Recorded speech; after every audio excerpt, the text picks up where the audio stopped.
Oke, assalamualaikum warahmatullahi wabarakatuh. Kembali bertemu sama saya di pertemuan kedua.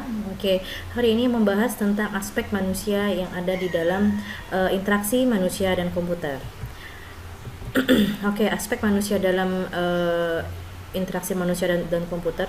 Bagaimana sih membuat suatu desain sistem yang efektif, di mana harus memahami kemampuan dan keterbatasan manusia atau usernya, memahami bagaimana membuat sistem yang dapat diandalkan dan aman untuk digunakan manusia, dapat dicapai dengan mempelajari tentang aspek-aspek psikologi, kognitif manusia, dan aspek sosial dan aspek organisasional yang berpengaruh.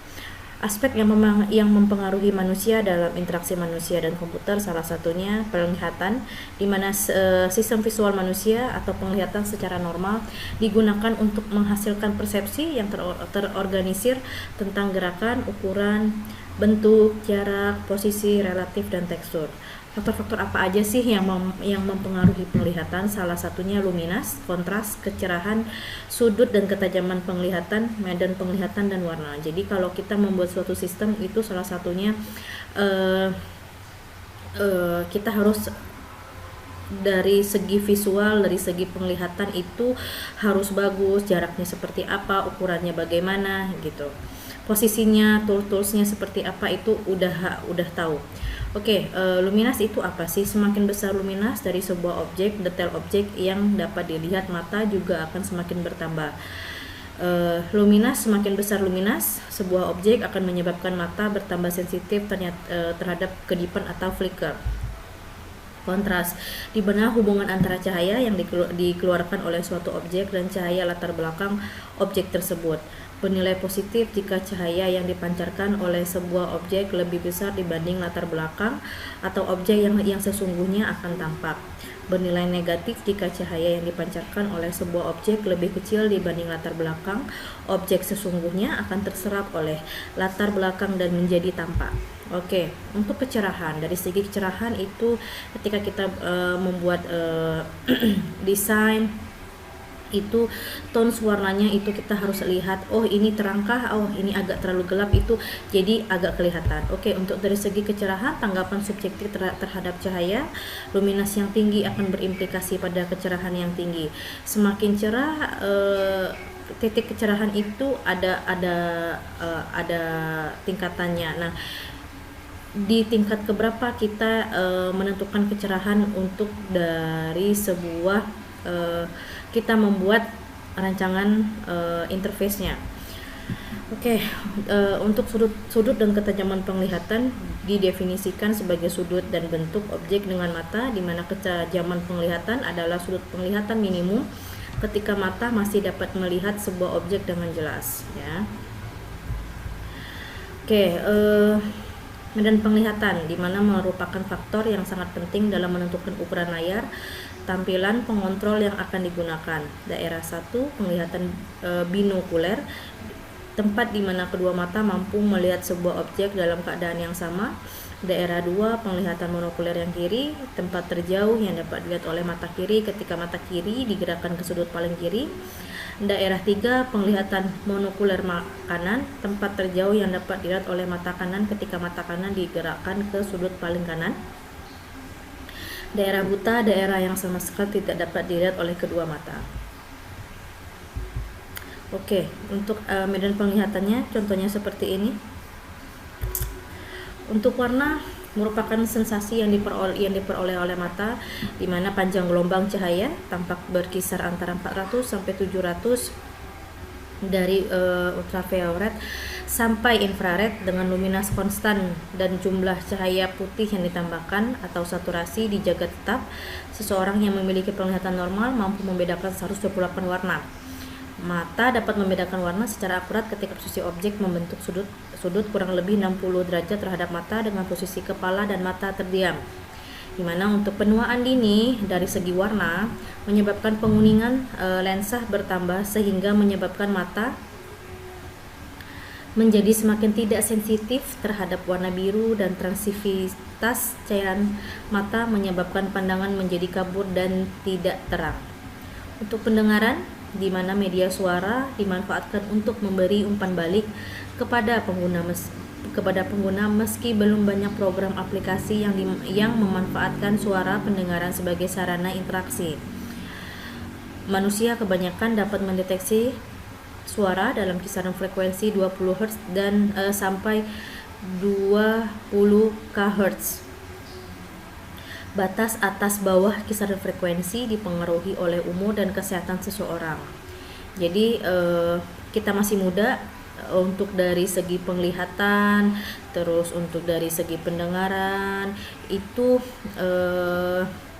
masih agak baik ketimbang yang memang umurnya udah di atas 50-an ya. Untuk penggunaan suara dalam interaksi manusia dan komputer memerlukan pertimbangan dan perencanaan yang seksama. Oke, untuk sentuhan, di mana sentuhan digunakan sebagai sarana interaksi bagi orang tunanetra, selain dengan suara, mungkin kalian pernah dengar yang namanya huruf Braille, itu salah satunya. Untuk sensitivitas, sentuhan yang lebih dikaitkan dengan aspek ergonomis dalam sebuah sistem. Penggunaan keyboard yang berkaitan dengan posisi dan bentuk tombol saat pengoperasian. Sikap dan kecemasan manusia, di mana sikap negatif pengguna dapat mempengaruhi unjuk kerja pengguna serta mempengaruhi kemampuan untuk mempelajari sistem komputer, di mana sikap ini juga dapat mereduksi kemampuan memori jangka pendek sehingga proses belajar menjadi lambat. Kecemasan biasanya didorong oleh ketakutan berbuat salah pada sistem yang belum dikenal, overloading memori jangka pendek dengan detail sistem, dan lain-lain. Interaksi manusia dan komputer salah satu tujuannya adalah antarmuka yang usability, yang berarti memberi respon yang bersifat menuntun bila terjadi kesalahan. Kendali motorik yang terpenting adalah kedua tangan yang masing-masing memiliki jari tangan digunakan untuk menginputkan data atau perintah. Kecepatan jari tangan yang terbatas. Jari tangan dapat dilatih untuk mencapai kemampuan tertentu. Oke, model pengolahan manusia dengan komputer.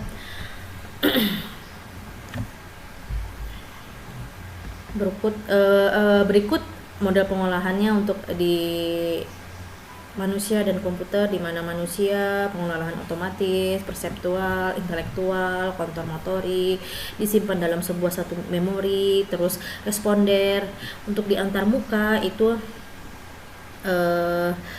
peranti keluarannya, pengontrol pengeluarannya, prosesor di memori, mengontrol masukan, peranti masukan ya. Oke.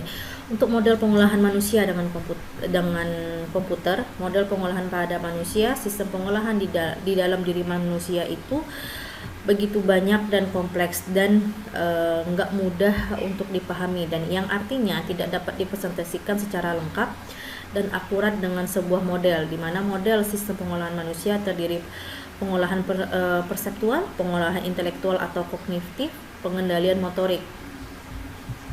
Oke, model untuk sistem pengolahan manusia itu dibagi menjadi dua bagian, salah satunya pengolahan secara sadar atau conscious processing, di mana terjadi rangsangan yang datang dibawa ke bagian intelektual dan memerlukan beberapa waktu untuk menghasilkan suatu tanggapan yang sesuai, biasanya berhubungan dengan tindakan baru atau tindakan yang jarang dilakukan sehingga menghasilkan tanggapan yang lambat. 2. Pengolahan otomatis berlangsung seperti refleks dan hanya memerlukan waktu yang sangat pendek, biasanya berhubungan dengan tindakan yang sering dilakukan. Untuk model pengolahan manusia dan komputer, untuk dari pengolahan otomatis agak buram ya kalau dilihat ya, belum jelas banget. Oke, untuk register sensori, penghubung antara organ sensor indera dengan otak, di mana tingkat persistensi 0,2 detik dengan visual, 2 detik untuk audio. Kanal kapasitas rendah, kanal antara register sensori dan pengingat jangka pendek mempunyai kapasitas rendah yang secara praktis menyatakan adanya keterbatasan seseorang untuk memperhatikan semua masukan sensori secara serentak dan lewat pengontrolan sadar dan otomatis. Kanal ini Kanal kapasitas rendah ini dapat diarahkan untuk berkonsentrasi pada bagian tertentu dari medan penglihatan.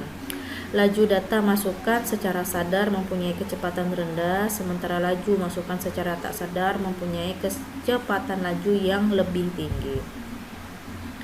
Untuk memori jangka pendek, contohnya Chang berhubungan dengan segala sesuatu yang dirasakan manusia sebagai salah satu entitas yang berarti bilangan kata dan kalimat. Contohnya jika nomor telepon mempunyai untaian yang panjang seperti 0246929836, manusia akan mendapatkan kesukaran dalam mengingatkan. Sebaliknya, jika nomor tersebut dikelompokkan menjadi 0246949836, maka nomor tersebut akan lebih mudah disimpan ketimbang yang enggak ada pakai spasinya, yang tidak pakai spasi. Kalau yang pakai spasi itu agak lebih mudah untuk diingat dan disimpan di dalam memori kita. Oke, untuk pengingat kapasitas rendah mempunyai waktu penyimpanan yang sangat singkat, yaitu 20-30 detik.